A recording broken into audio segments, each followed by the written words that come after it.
Hey crew, I've got the key to that 22 Audi RS6 Avant. We are going to take it for a drive, but first let's check out how it looks on the inside and outside. Up front, with the optional carbon optic package, the 4 Audi rings are blacked out within the blacked out single frame grille.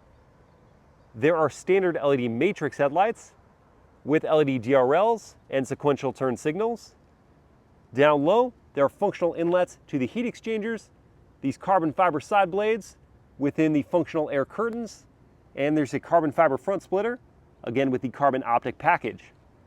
This one is painted in Tango Red Metallic, and though I love my blues, this wagon in red is hot.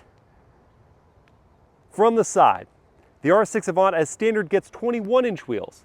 The carbon optic package gives us 22s. They're wrapped in Hankook Ventus S1 Evo tires, 285 section front and rear. From within those wheels, we see the optional $9,000 carbon ceramic brakes, 17.3-inch front rotors clamped on by 10 piston calipers, 14.6-inch rotors at the rear. There's a gloss carbon fiber side blade, carbon fiber door mirror caps, blacked out window trim and black roof rails. Stepping back to look at this profile, the long roof, the big wheels, the squat, it just drips in sexiness. I'm not even embellishing, this thing is so good looking. Subtle roof mounted spoiler in the back, LED taillights, again with sequential turn signals, black bar bisecting them, black 4 Audi rings, and then down low, this massive carbon fiber diffuser and oval exhaust ports. The R6 Avant is one of the best looking cars on sale at any segment. From hypercars on down, I'm enthralled, I'm dazzled by it. Let's look at the interior. Opening up and looking inside at this cognac colored Valcona leather interior with bolstered sport seats, RS on the seat backs, perforated inserts, gray stitched quilting, and rear seat heating. On the doors are sunshades, stitched leather up high, exposed woven carbon fiber inlays, brushed metals, suede inserts, leather padded armrests, one-touch up-down windows, and an optional Bang & Olufsen 3D advanced sound system. Moving inside, easy to do. Behind my own seat at 6 feet tall, I've got good knee room. Harder plastics here, and the netted pouch is going to sag over time. Good sized foot pockets to slide my feet under. Excellent thigh support, and headroom is as well. There are 2 air vents here, 2 more on the pillars. There's a 4-zone climate control system, 2 USB-C ports, and a DC outlet. A very large drive shaft hump is going to make getting into the middle a bit of a chore. My head does clear the roof though. If you don't have someone sitting here, there's an armrest that comes down with 2 cup holders and storage in the console. Leather padded as well. Because this cabin is not ultra wide and because the drive shaft hump is so large, this is probably going to be best for 2, not 3 full-size adults. But everyone can enjoy the secondary sunroof. Good amenities in the second row. Let's check out the front. Door close noise. Ah, yes. Well-built sound. Smart keyless entry for all 4 doors.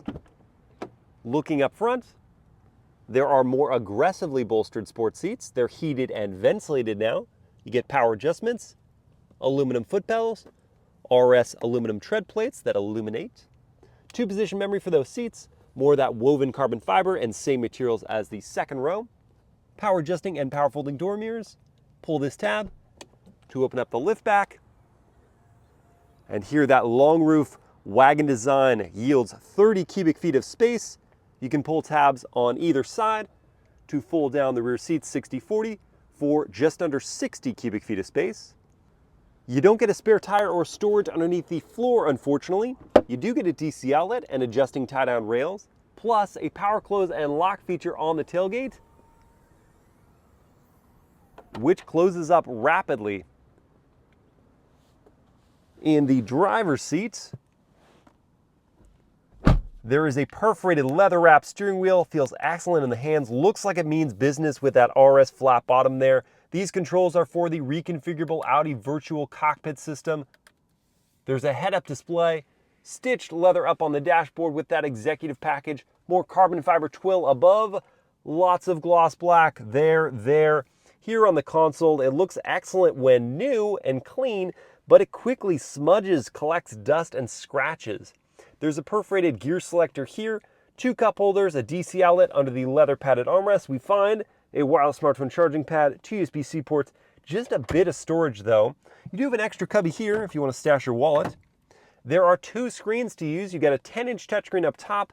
It's reasonably prompt, and it has haptic feedback, so when you press on it, there's this give to tell you your message has been received, so you're not as distracted looking at the screen while driving.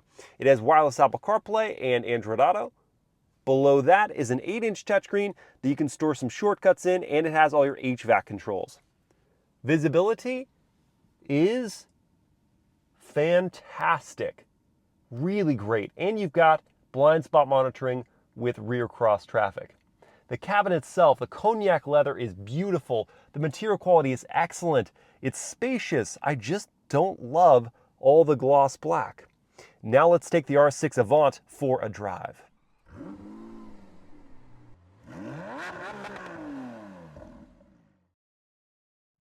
All right, let's fire it up. Oh, va-va-voom from the V8. See the tweeters come up from the Bang & Olufsen sound system too. It's always fun. System loading. Now, if you watched my night drive, you'll see that though I said the infotainment system doesn't delay too much, I had like crazy amounts of lag, especially when I tried to change the drive mode. It took so long for it to come up. This time it doesn't, so I guess it's just how the R6 feels. We're going to start out in, like right now, okay, delayed. Start out in auto drive mode. And then we'll back it up. Click in and up for reverse. We've got a few camera angles to choose from, by which I mean many. And there we go. Okay, now we can back up.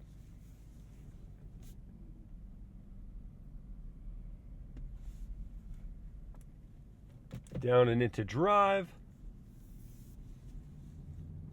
And as per usual, we'll begin with a turning radius test. See how the R6 Avant handles itself. Cranked. Ha ha.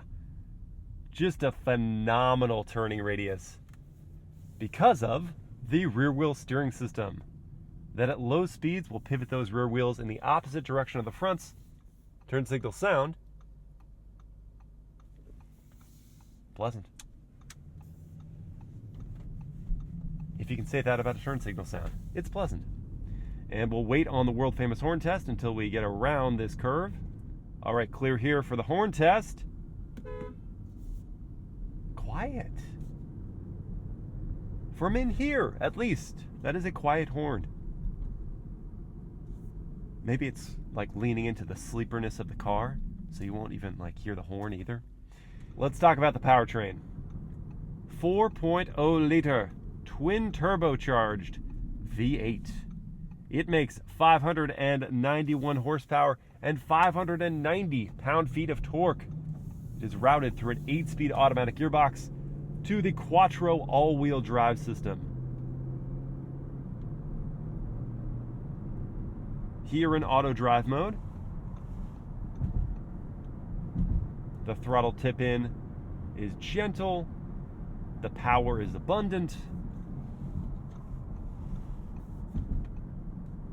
the transmission is velvety as it works through those gears.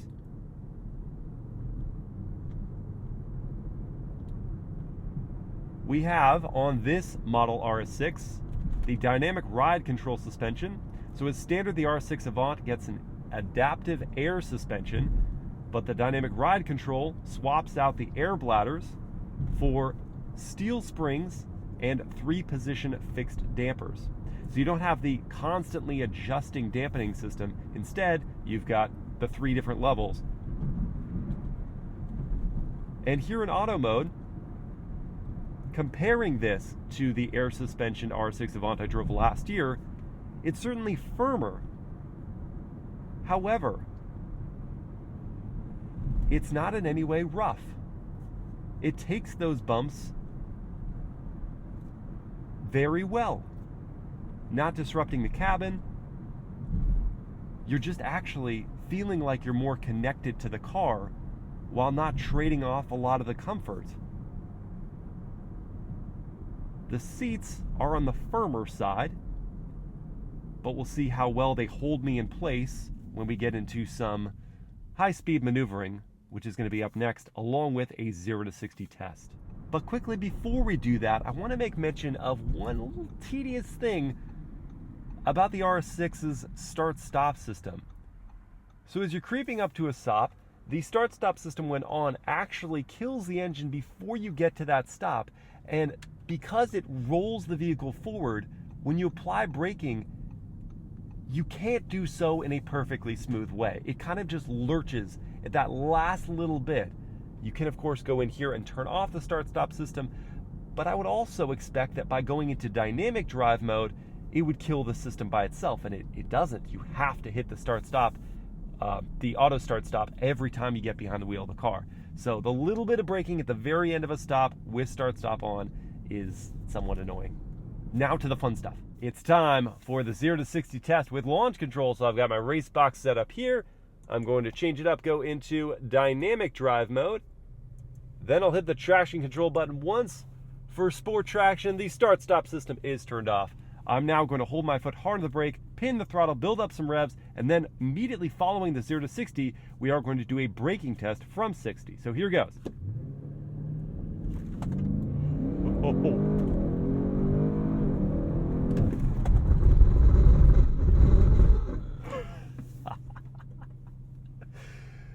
Oh, okay.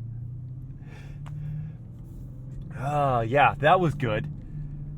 Zero hesitation from the Quattro all-wheel drive system, delivering all of that V8 power through the Hankook Summer Performance tires, launched us out there, got us to 60 in 3.6 seconds, though I did a different test and I got it in 3.5. Independent tests have seen even quicker, like 3.3 seconds, and I fully believe it. We were not perfectly primed, not ideal conditions.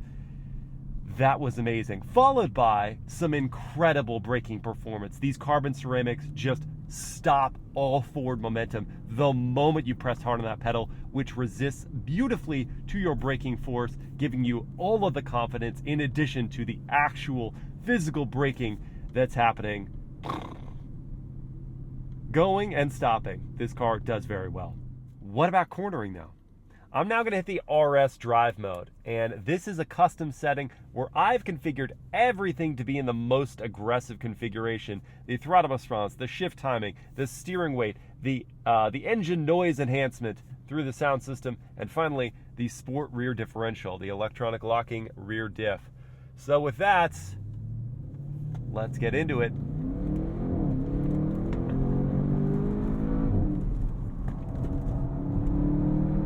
It's wild with the rear wheel steering system now turning in the same direction as the fronts. When you turn the wheel, it's like there's a double turn that happens. You pivot and then you pivot. And the turn in is quick on these 22-inch wheels. Oh, the power is fierce. The Quattro all-wheel drive system, again, delivering it to the road surface. Not going to do these brakes any favors on the downhill, but they still manage to contain the 5,000 pounds of weight. And in auto mode, the transmission is leaving us in the right gear to power out of corners. Now, Quattro cars do have a disposition for understeer at the limit, and that's no different in the R6 Avant. However, if you just wait that fractional second, letting the car set up before you get on the power after turn-in, then it allows the limited slip differential to put the power down and swing that rear end around. This right here is why you go wagon over SUV. The lower center of gravity of something like the R6 Avant relative to the RS Q8 allows it to change direction so much quicker. Combined with the 3-position dampers in their stiffest of settings, there's this stability through the corner. The car is just egging you on. Go faster. You know you could do it. Go faster. And so you say, okay. And then there's the final piece of the handling confidence, and that is the steering, which I feel like is aided so much by the stiffer suspension in this car. It allows for more of the road and tire communication to reach your hands, which then tells you where you can push and where you need to pull back. Now, before we snuff out the flame of today's driving passion, sorry about that, we should try manual mode in the R6 Avant, which you can access temporarily by just pulling on one of the paddles, or stay in manual mode by clicking over the gear selector. We'll do that. The action on the aluminum paddles feels good. Nice travel. Satisfying click. Little hesitation on the downshifts. Not a lot, just a little. Oh yeah. Lets me go all the way out to red line. I do not want a car of this performance caliber to upshift for me, and it does not.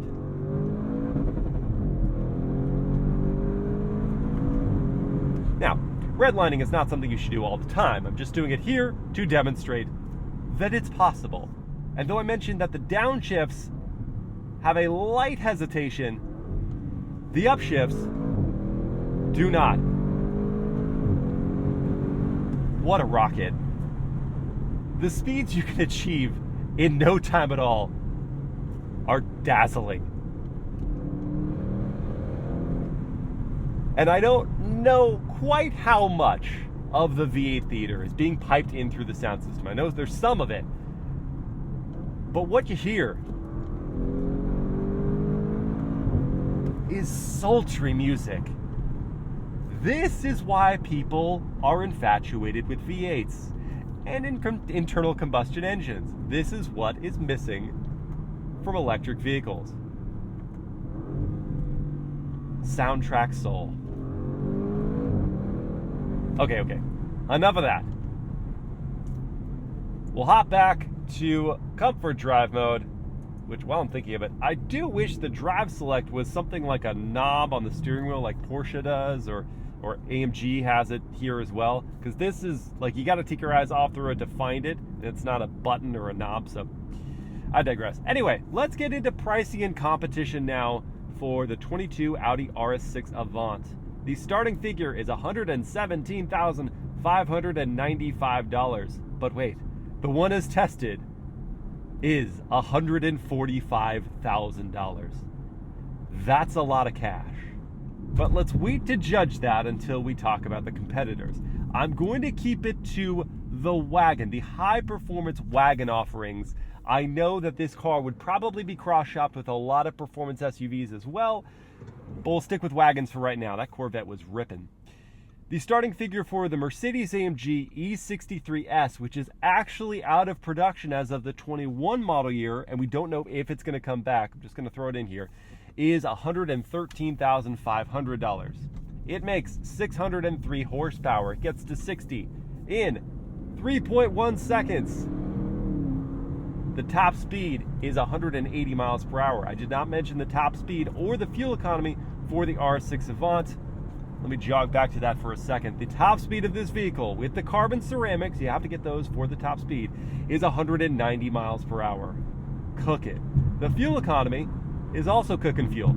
It's 15 mpg in the city, 22 on the highway, and 17 combined. Jumping back to that AMG E63S wagon, the fuel economy is 18 combined, and the cargo space is the most of the segment that I'm going to be talking about.